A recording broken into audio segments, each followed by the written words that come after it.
A noite em Brasília estava quente e silenciosa. No condomínio fechado onde Jair Bolsonaro se refugiara após a derrota eleitoral, um grupo seleto de aliados estava reunido. A sala era mal iluminada, as persianas fechadas. As vozes eram baixas, carregadas de rancor e conspiração. Bolsonaro estava sentado na ponta da mesa, os olhos fixos no mapa político do Brasil espalhado diante dele. Ele não aceitava a derrota. A eleição havia sido um golpe, dizia ele, um esquema das elites para tirá-lo do poder. E ele não ficaria de braços cruzados. Com um gesto discreto, convocou seus aliados mais leais. Generais aposentados, empresários ressentidos, políticos oportunistas.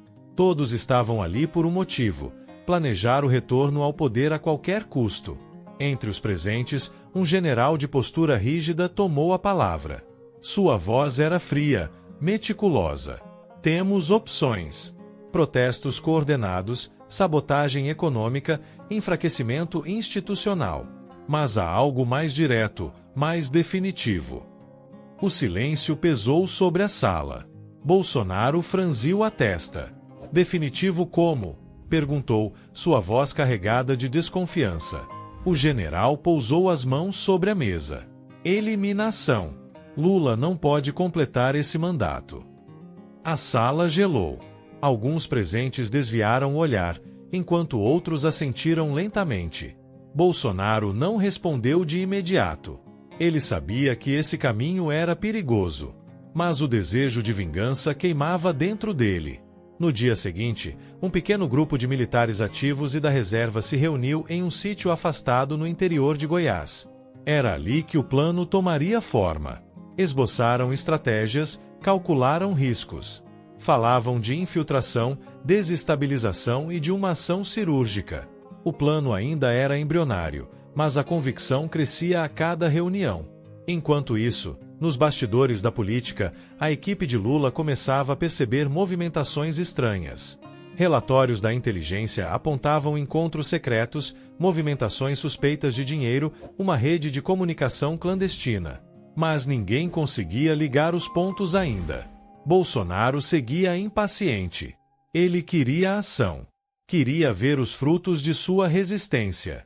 A cada dia, sua impaciência crescia e, com ela, sua disposição para aceitar caminhos antes impensáveis. Foi então que um de seus generais trouxe uma proposta concreta, um atentado orquestrado para parecer um acidente. A ideia era simples, mas eficaz. Criar uma situação onde o presidente estivesse vulnerável, um evento público, uma falha na segurança. Um tiro certeiro, uma explosão repentina, um carro desgovernado. Qualquer coisa que pudesse ser atribuída ao acaso. Bolsonaro ouviu atentamente. Ele sabia que, uma vez dada a ordem, não haveria volta. Enquanto isso, no Palácio da Alvorada, Lula e sua equipe discutiam reformas e alianças políticas. Ele sentia a resistência vinda de setores militares, mas não imaginava que a conspiração já estava em marcha. Até que um de seus assessores confidenciou algo preocupante. Presidente, há indícios de um movimento subterrâneo contra o senhor. Ainda não sabemos o alcance, mas precisamos reforçar sua segurança. A tensão crescia nos dois lados. Bolsonaro queria agir logo, temendo que seu tempo estivesse se esgotando. Seus aliados pressionavam para uma decisão final. Os militares estavam divididos. Alguns queriam apenas desestabilizar o governo, mas outros já planejavam um golpe total. E entre eles, um grupo extremista acreditava que só havia uma maneira de garantir a volta ao poder: eliminar Lula de vez. Os dias se passavam e os encontros secretos se tornavam mais frequentes. A conspiração tomava forma, se fortalecia. O Brasil seguia sua rotina, alheio ao que se desenrolava nas sombras. Mas um detalhe inesperado estava prestes a mudar tudo. Dentro do círculo de conspiradores, alguém começou a ter dúvidas. E uma traição poderia colocar tudo a perder. A primeira fissura no plano surgiu quando um dos militares de alta patente começou a questionar os riscos envolvidos. Ele compreendia a insatisfação de Bolsonaro, mas assassinar um presidente era um passo perigoso demais. Em uma noite silenciosa, ele procurou um antigo colega que trabalhava na inteligência do governo para uma conversa ambígua. Não revelou detalhes, mas deixou claro que havia algo grande em curso. Enquanto isso, um dos empresários que financiava a operação começou a temer pela própria segurança. Se algo desse errado, sabia que seria o primeiro a ser descartado. Com isso em mente, passou a gravar reuniões secretamente, coletando provas caso precisasse se proteger. Lula, por sua vez, começou a sentir o peso da ameaça. Mesmo sem saber a extensão da conspiração, reforçou sua segurança e confiou em um círculo ainda mais restrito de assessores. Ele sabia que algo estava errado, mas a verdadeira gravidade da situação ainda estava oculta. No círculo bolsonarista, a impaciência de alguns começava a contrastar com a hesitação de outros. O general que sugerira a eliminação de Lula insistia que estavam perdendo tempo, enquanto Bolsonaro oscilava entre cautela e desespero. As tensões internas aumentavam. Foi então que um dos conspiradores tomou uma decisão por conta própria. Um atentado inicial foi planejado sem o consentimento de Bolsonaro, como um teste de viabilidade. A ideia era atingir um assessor de Lula e criar um clima de insegurança. Mas algo deu errado. O ataque falhou. A vítima sobreviveu e conseguiu dar um depoimento antes de ser silenciada. A inteligência do governo começou a conectar os pontos. Um rastro de mensagens e transferências suspeitas levou as investigações a um nome inesperado, um coronel aposentado, envolvido diretamente nas reuniões clandestinas. Bolsonaro foi informado do fracasso e percebeu que estava diante de um dilema. Se prosseguisse, o risco de exposição aumentaria. Se recuasse, perderia a confiança de seus aliados mais radicais. Sua decisão definiria o curso dos próximos acontecimentos. No subsolo do poder, os movimentos se tornavam mais intensos. A conspiração avançava, mas as rachaduras dentro do grupo cresciam. Cada passo em falso poderia ser fatal. E alguém, do outro lado, já começava a montar o quebra-cabeça para impedir que o plano fosse adiante. A tensão entre os conspiradores aumentava. O fracasso do atentado inicial fez com que Bolsonaro reunisse novamente seus aliados mais leais. A voz do ex-presidente era grave, sua expressão carregada de frustração. Se continuarmos cometendo erros, estaremos entregando nosso próprio pescoço, disse, olhando diretamente para o general que havia insistido na ação. O general manteve-se firme. Se tivermos hesitação agora, perderemos nossa oportunidade. A segurança de Lula foi reforçada, mas ele ainda não sabe a extensão do que está acontecendo. Precisamos agir antes que consigam se antecipar. Bolsonaro passou as mãos pelo rosto. Ele sabia que o risco era alto, mas recuar poderia significar o fim definitivo de suas ambições. Enquanto isso, dentro da equipe de inteligência do governo, as peças do quebra-cabeça começavam a se encaixar. A sobrevivência do assessor alvejado revelou informações valiosas, e algumas ligações suspeitas foram interceptadas. Um dos investigadores mais experientes alertou os superiores: estamos lidando com algo grande, algo bem estruturado. Não é um grupo desorganizado de insatisfeitos, mas uma conspiração real e perigosa. No círculo de Bolsonaro, a paranoia crescia. Com o vazamento de informações, muitos começaram a se perguntar se havia um traidor entre eles. O empresário que havia começado a gravar as reuniões em segredo sentia que precisava se proteger. Em uma noite chuvosa, encontrou-se discretamente com um jornalista de um grande veículo de comunicação. Ele não revelou tudo, mas deixou claro que algo grande estava prestes a acontecer. Lula, por sua vez, começava a sentir um peso sobre os ombros. Seu governo estava enfrentando resistência, mas agora havia um novo elemento, um perigo invisível. Em reuniões privadas com seus ministros mais próximos, ordenou que a segurança fosse ampliada e que qualquer movimentação suspeita fosse investigada imediatamente. Os conspiradores precisavam tomar uma decisão. Outro atentado direto seria arriscado demais. Um dos generais sugeriu uma abordagem diferente: minar o governo de dentro para fora, intensificando o caos.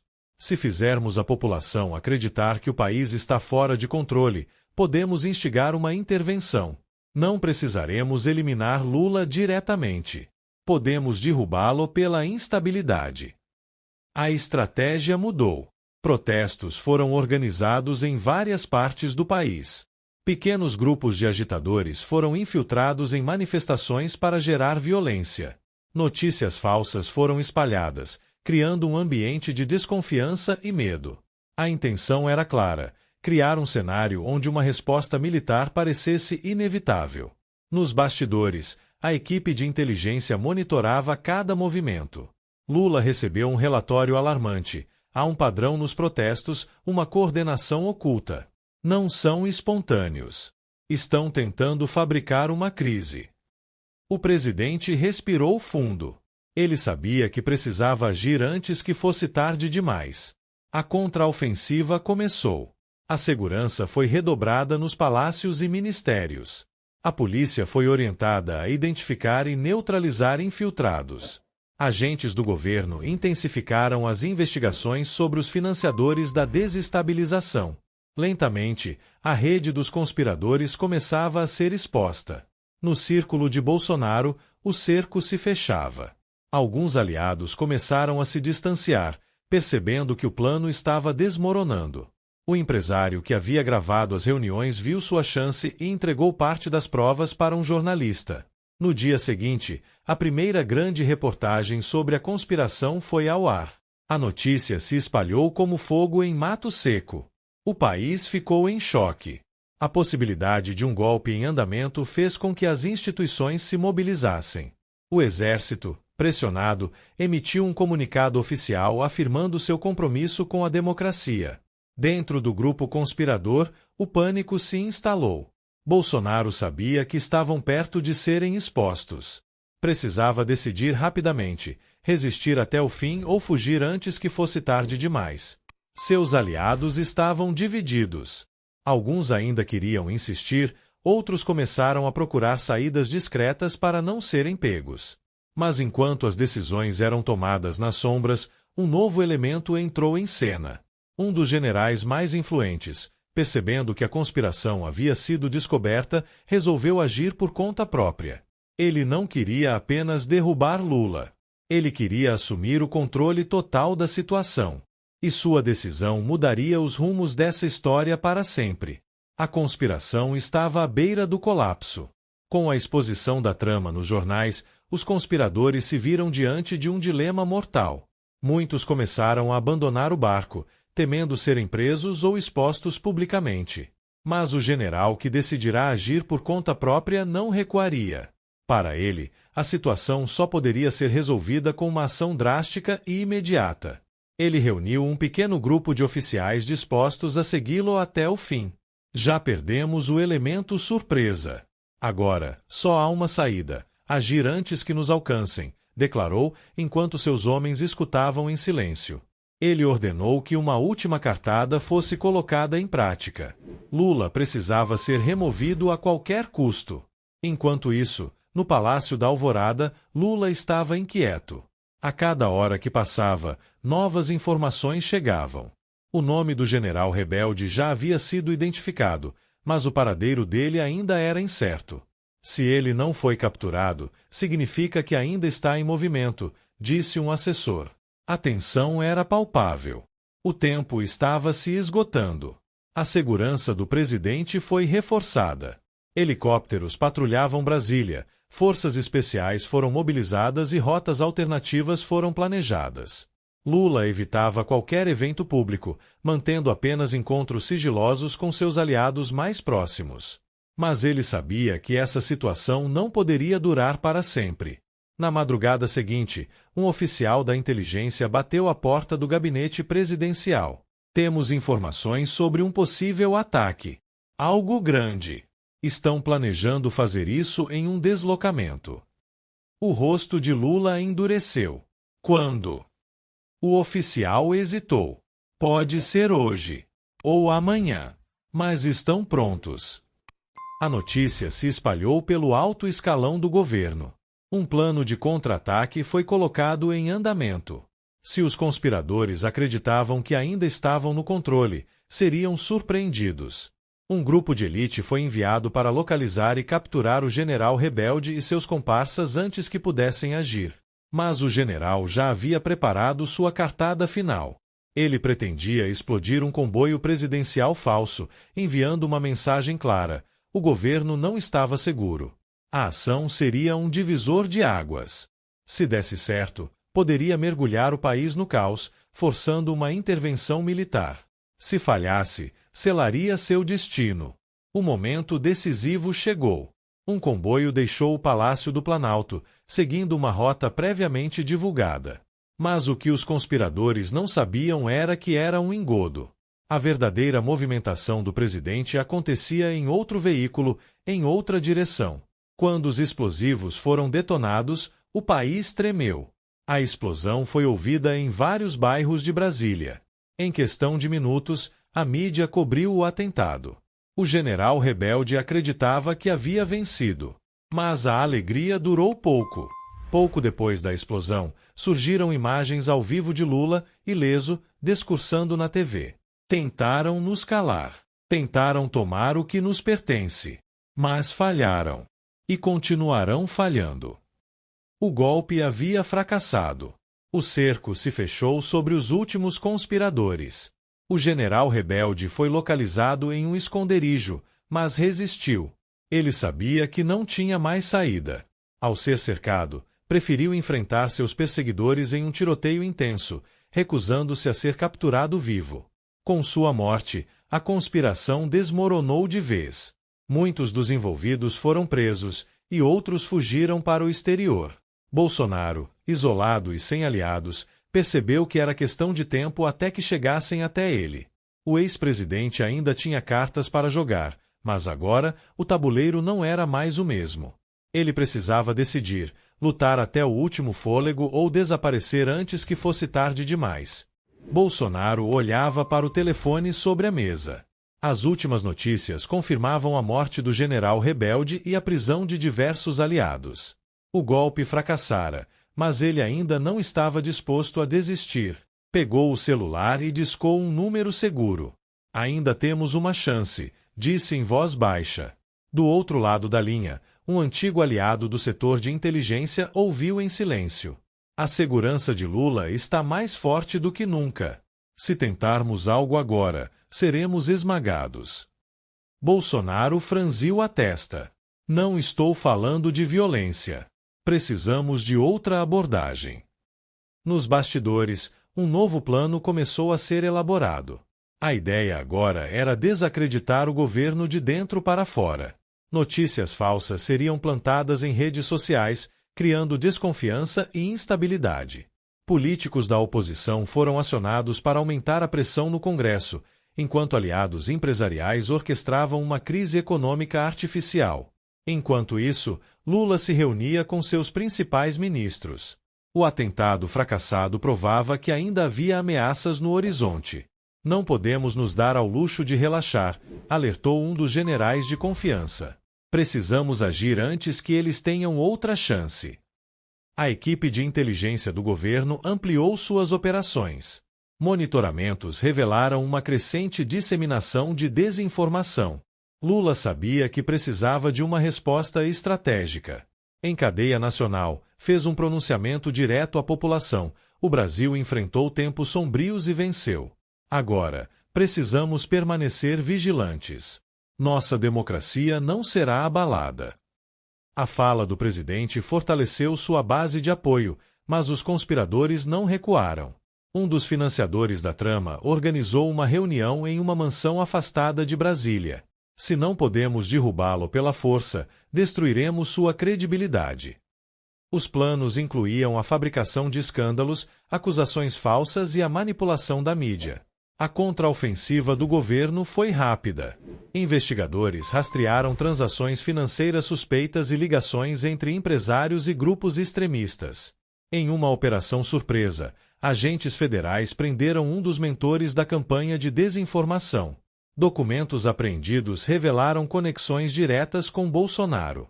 O ex-presidente sentiu o cerco apertar. Suas opções se esgotavam.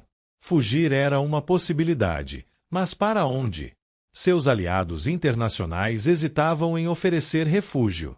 Sem alternativas, ele decidiu se esconder em um local remoto, onde poderia reorganizar seus próximos passos. A busca por Bolsonaro se intensificou. Relatórios indicavam movimentações suspeitas em uma fazenda no interior do Mato Grosso. Agentes federais foram enviados para investigar. A tensão crescia. Se ele fosse capturado, tudo estaria acabado. Ao chegarem à propriedade, encontraram vestígios recentes de ocupação, mas nenhum sinal do ex-presidente. Ele havia escapado minutos antes da operação. Em um carro discreto, atravessava estradas secundárias rumo a um destino incerto. A caçada continuava, e o país esperava pelo desfecho final dessa perseguição implacável. Bolsonaro mantinha-se em silêncio no banco do passageiro, enquanto o carro avançava por estradas secundárias. O motorista, um homem de confiança, evitava os principais acessos, ciente de que bloqueios policiais estavam sendo montados em diversas regiões. O ex-presidente verificou o celular, mas o sinal era fraco. A sensação de isolamento crescia. Em Brasília, Lula acompanhava cada atualização da caçada. Ele não pode ir longe, afirmou um dos oficiais de segurança. Temos drones monitorando as áreas mais prováveis de esconderijo. O presidente cruzou os braços, pensativo. Ele ainda tem aliados. Precisamos descobrir quem são. A investigação seguiu uma nova linha. Comunicados cifrados foram interceptados, indicando que um pequeno grupo de empresários estava financiando a fuga. As autoridades rastrearam movimentações financeiras e identificaram uma transferência suspeita para um fazendeiro em Goiás. A partir disso, equipes foram deslocadas para novos pontos de busca. Enquanto isso, Bolsonaro chegava a um sítio isolado, onde seria acolhido temporariamente. O local era rústico, sem qualquer luxo, mas oferecia o essencial para se manter escondido. Fique aqui até segunda ordem, disse um de seus aliados. Estamos tentando garantir uma passagem segura para fora do país. Os dias seguintes foram de tensão. Notícias sobre sua fuga dominavam os jornais. Manifestações esporádicas de apoiadores ocorreram em algumas cidades, mas eram rapidamente dispersadas. O governo seguia firme no discurso de que a democracia prevaleceria e de que qualquer tentativa de subversão seria contida. Dentro do círculo de conspiradores, o clima era de incerteza. Muitos já haviam sido presos, enquanto outros cogitavam se entregar em troca de acordos de delação. Um dos principais financiadores decidiu procurar as autoridades, temendo que fosse o próximo alvo. A confissão dele trouxe novos detalhes sobre a rede de fuga de Bolsonaro e os países que poderiam aceitá-lo. A pressão internacional crescia. Líderes estrangeiros declararam apoio ao governo brasileiro e reforçaram que não dariam guarida a fugitivos políticos. Sabendo disso, Bolsonaro começou a considerar um plano alternativo: permanecer escondido no país até que a situação esfriasse. Os dias no sítio se tornaram monótonos. O ex-presidente evitava qualquer contato eletrônico para não ser rastreado. A tensão, porém, aumentava dentro do esconderijo. Alguns dos homens que o protegiam começaram a questionar se ainda valia a pena arriscar tudo por ele. Estamos nos expondo demais, murmurou um deles durante uma conversa. As autoridades finalmente chegaram ao rastro definitivo. Uma ligação interceptada revelou a localização exata do sítio. Equipes da Polícia Federal foram enviadas para cercar o local. Helicópteros sobrevoavam a área enquanto agentes avançavam em solo. Dentro da casa, Bolsonaro percebeu o inevitável. Olhou pela janela e viu o brilho das sirenes ao longe. A fuga havia chegado ao fim. O próximo passo definiria não apenas seu destino, mas também o impacto de suas ações sobre o país. Ele precisava tomar uma decisão rápida. O som das hélices dos helicópteros fazia a casa estremecer. Bolsonaro correu até a porta dos fundos, mas antes que pudesse dar o primeiro passo, um de seus homens ergueu a arma. Se sair agora, é um homem morto, alertou. O ex-presidente hesitou. Sabia que, se fosse capturado, enfrentaria um julgamento que poderia condená-lo por toda a vida. Do lado de fora, os agentes tomavam posição. Temos a casa cercada. gritou um dos comandantes da operação. Entregue-se! Não há saída! Bolsonaro fechou os olhos, respirou fundo e voltou-se para os aliados que restavam. Se for para cair, que seja lutando, murmurou. Mas poucos ali estavam dispostos a acompanhá-lo até esse ponto. O grupo começou a se dividir. O chefe da operação ordenou que os agentes avançassem. As portas foram arrombadas e os cômodos revistados. 2 seguranças tentaram resistir, mas foram rapidamente neutralizados. Bolsonaro ainda segurava uma pistola quando foi encurralado na cozinha. É o fim, disse um dos oficiais. Largue a arma. Sem opções, ele jogou a pistola no chão. Em segundos, foi algemado e escoltado para fora do esconderijo.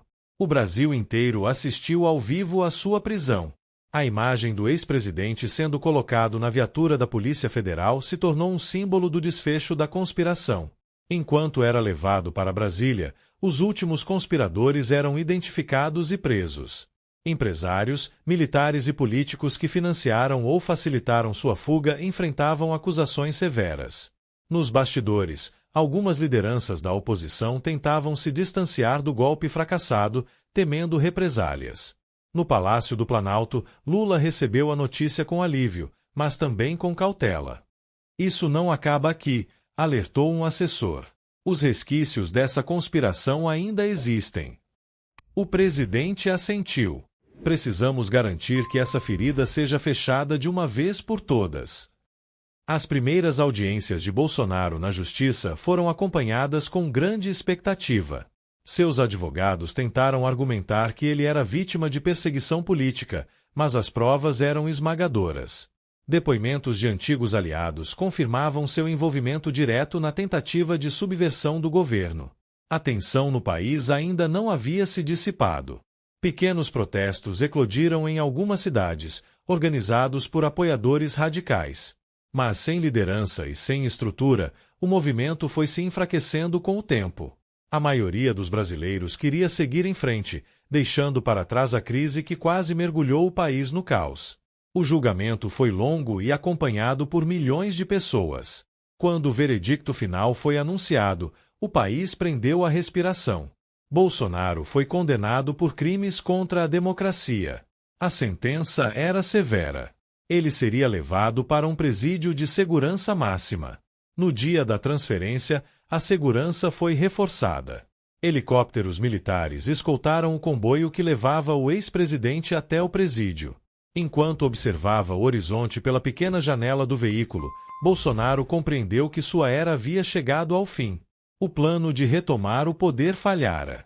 E agora, ele teria que enfrentar as consequências de seus atos. Dentro da penitenciária de segurança máxima, Bolsonaro passou pelos primeiros protocolos. A cabeça ainda erguida, mas os olhos denunciavam o peso da derrota. Guardas o escoltaram até uma cela isolada, longe dos outros detentos. O país continuava atento aos desdobramentos de sua prisão.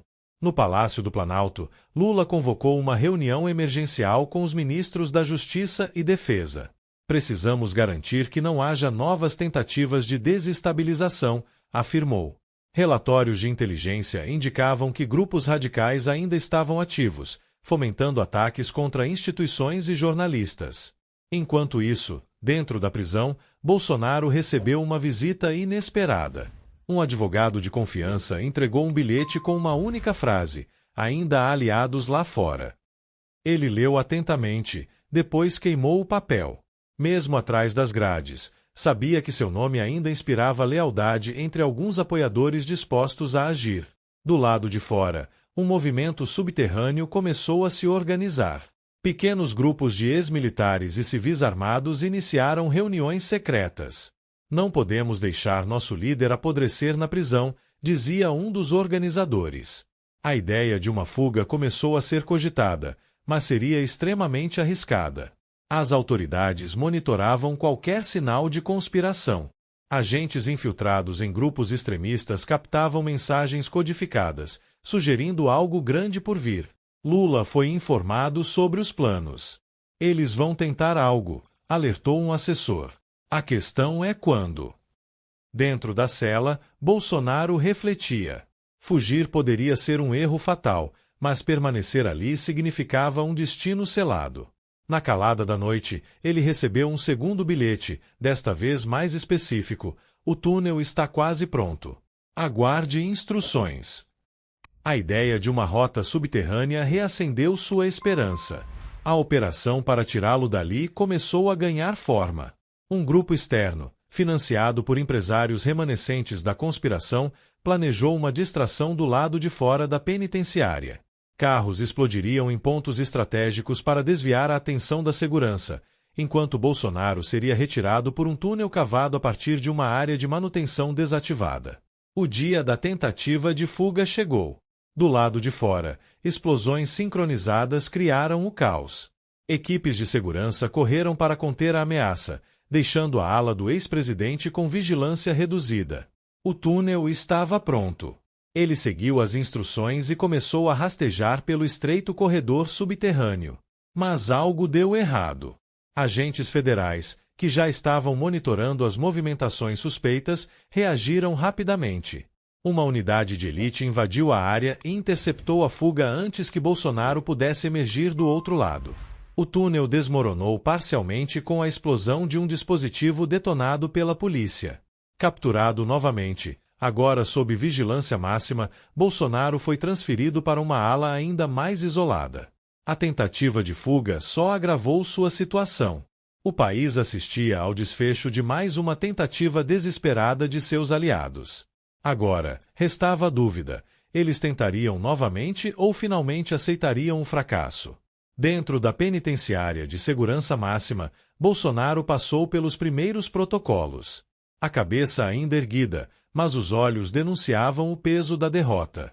Guardas o escoltaram até uma cela isolada, longe dos outros detentos. O país continuava atento aos desdobramentos de sua prisão. No Palácio do Planalto, Lula convocou uma reunião emergencial com os ministros da Justiça e Defesa.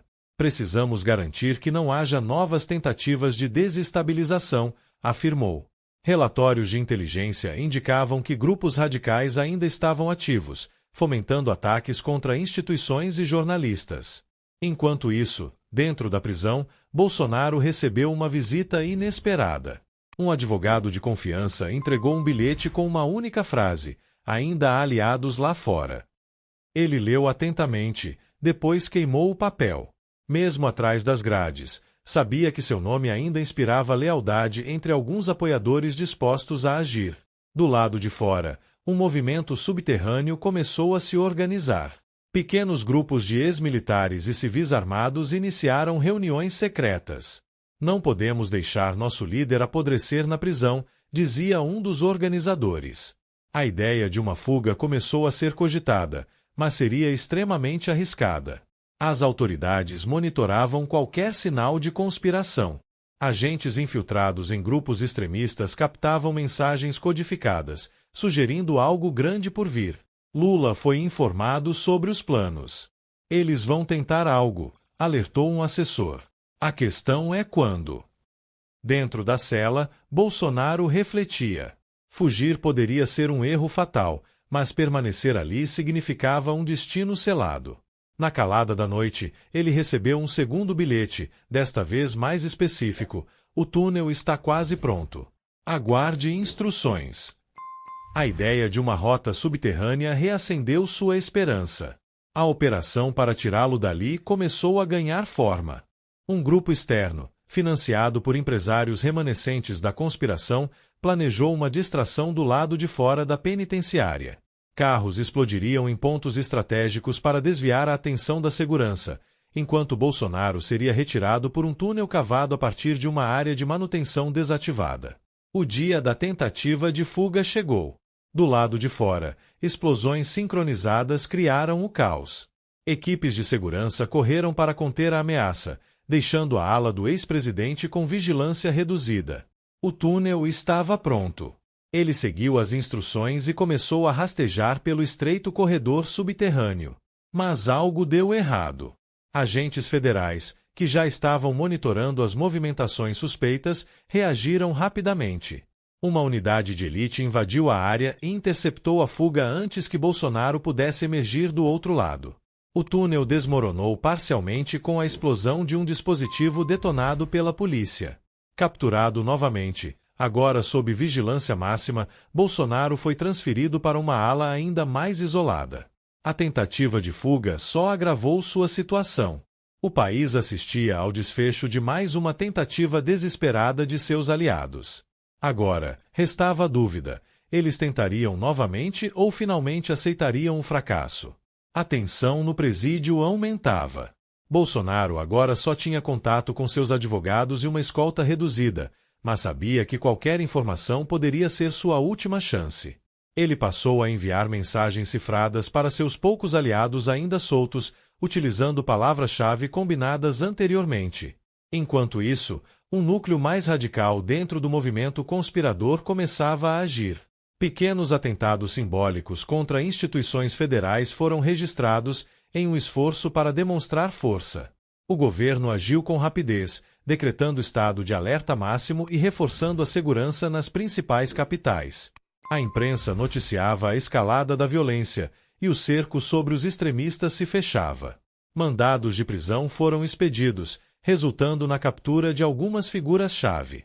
Mas os financiadores do movimento continuavam ocultos, operando das sombras. Dentro da prisão, Bolsonaro recebia informações de forma limitada. Sem contato direto, precisava confiar que seus aliados estavam executando os planos conforme esperado. Mas a paciência dos extremistas estava se esgotando. Se não conseguirmos tirá-lo, teremos que agir de outra forma, disse um dos líderes durante uma reunião secreta. Em Brasília, o governo monitorava atentamente as movimentações dos conspiradores. Relatórios da inteligência revelaram que os financiadores estavam explorando alternativas para semear ainda mais instabilidade. Lula, ciente da gravidade da situação, reuniu sua equipe mais próxima e reforçou a ordem: não podemos permitir que esse ciclo continue. Precisamos acabar com isso de vez. Um novo plano começou a ser traçado. As forças de segurança preparavam uma operação para desmantelar de uma vez por todas a rede de aliados que ainda sustentava Bolsonaro. Mas os conspiradores estavam um passo à frente. Algo grande estava sendo preparado, algo que poderia abalar a nação novamente. Os serviços de inteligência detectaram um plano iminente para desestabilizar o governo. Relatórios indicavam que os conspiradores planejavam um grande ataque coordenado a Brasília, visando criar caos suficiente para provocar uma intervenção militar. Lula foi alertado e convocou uma reunião de emergência para neutralizar a ameaça antes que se concretizasse. As forças de segurança intensificaram a vigilância. Informações indicavam que células radicais estavam se preparando para invadir prédios públicos e tomar reféns. O governo, ciente da gravidade da situação, autorizou uma operação preventiva. Agentes federais começaram a realizar prisões estratégicas, desarticulando a liderança dos grupos extremistas. Dentro da penitenciária, Bolsonaro percebeu que o movimento estava desmoronando. As visitas de seus advogados se tornaram menos frequentes, e as mensagens criptografadas que recebia estavam cada vez mais curtas. Sem apoio externo, começou a compreender que sua influência estava chegando ao fim. O isolamento forçado o fazia refletir sobre os erros cometidos. Os últimos financiadores da conspiração tentaram uma cartada final. Um grupo fortemente armado planejava uma invasão ao presídio para libertar Bolsonaro. O plano, no entanto, foi interceptado por escutas telefônicas. Quando os conspiradores se aproximaram do local, foram surpreendidos por uma força-tarefa que os prendeu antes que pudessem agir. A operação foi transmitida em rede nacional. O país acompanhava ao vivo o desmonte do que restava da resistência bolsonarista. O impacto foi devastador para os remanescentes da conspiração, que começaram a se dispersar. Sem líderes e sem recursos, os últimos integrantes começaram a ser capturados um a um. Na cela, Bolsonaro recebeu a notícia de que seus principais aliados haviam sido presos ou fugido para o exterior. Pela primeira vez, ele não conseguiu disfarçar o desânimo. A esperança de um retorno ao poder se dissipava rapidamente. O silêncio se tornou sua única companhia. Com a ameaça neutralizada, Lula discursou à nação. Falou sobre a importância da democracia e da necessidade de seguir em frente. Enfatizou que não haveria espaço para golpes ou tentativas de ruptura institucional. A população, cansada de anos de instabilidade, reagiu com alívio. No tribunal, Bolsonaro enfrentou seu julgamento final. As acusações eram graves: conspiração, tentativa de golpe e financiamento de terrorismo doméstico. As evidências apresentadas eram irrefutáveis. Após semanas de depoimentos e deliberações, a sentença foi anunciada: prisão perpétua sem possibilidade de apelação. Enquanto era escoltado de volta à sua cela, percebeu que estava completamente sozinho. Seus seguidores mais leais haviam desaparecido, e seu nome agora era associado ao fracasso. Pela primeira vez, sentiu o peso real de suas ações. O Brasil, por outro lado, começava a se recuperar. Com as ameaças neutralizadas, o país entrou em um período de reconstrução e estabilidade política. A democracia, mais forte do que nunca, prevalecera sobre as sombras da conspiração. E assim, a nação seguiu adiante, deixando para trás um capítulo sombrio de sua história.